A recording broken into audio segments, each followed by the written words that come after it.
Hi everyone, today I'll be talking about the American Board of Family Medicine certification and recertification. There have been some changes made to the recertification process recently. Effective as of January 1, 2025, recertification will be changing from the current 10-year cycle to 5-year cycle. American Board of Family Medicine diplomats will be enrolled in the 5-year cycle when the next exam requirement is due. For example, diplomats who have taken the initial exam in 2015 will start the 5-year cycle in 2025.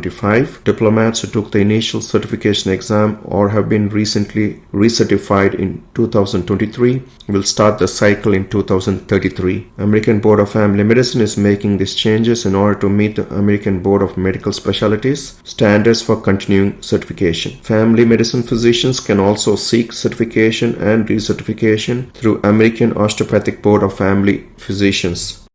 Let's talk about the current 10-year certification cycle. It has 5 requirements to be fulfilled. The first requirement is longitudinal assessment. One has to complete total of 300 questions over the span of 3 to 4 years. One can also opt for the one-day exam. The second requirement is certification points. One has to get 50 certification points in every 3-year cycle in the form of one knowledge self-assessment module which carries 10 points and one performance improvement activity which carries 20 points. The third requirement is CME. One has to get 150 CMEs every 3-year block. The fourth requirement is professionalism and licensure. One has to hold an active medical license to the span of 10 years. The fifth requirement is annual certification fee, which is currently $200 per year.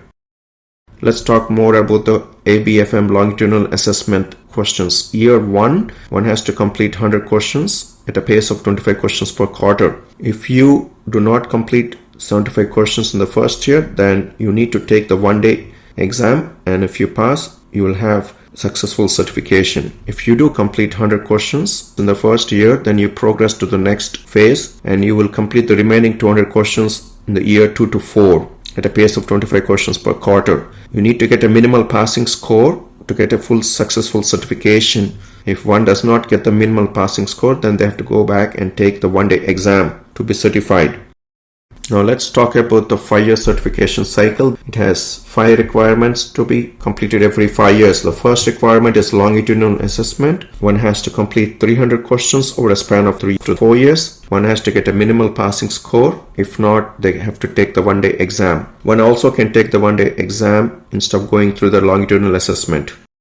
The second requirement is CMA credits. One has to get 200 CMA credits over a span of 4 years at a pace of 50 credits per year. 50% of these credits should be Division 1. Certification points. One has to get 60 points over 4 years in the form of knowledge self-assessment module, performance improvement module, and continuous self-assessment module. The fourth requirement is professionalism, and one has to maintain an active medical license for a span of 5 years. The fifth requirement is annual fee, and it is $200 per year.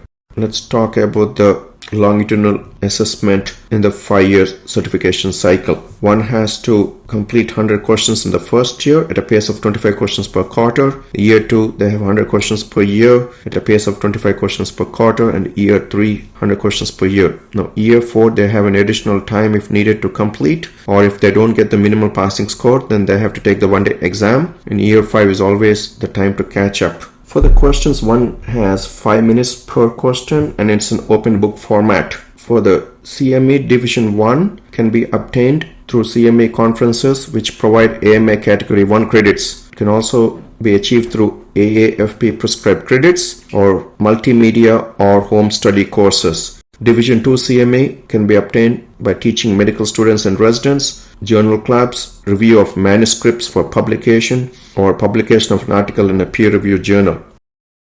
Certification points. It can be obtained through knowledge self-assessment module. Each KSA has 60 questions which are untimed, and you have to get an 80% pass score. Each knowledge self-assessment module can earn up to 10 certification points and 8 CMEs. The next one is continuous knowledge self-assessment module. One has to answer 25 questions per quarter. It gives you 2.5 CME per CKSA. The next one is performance improvement activity, which gives you 20 certification points.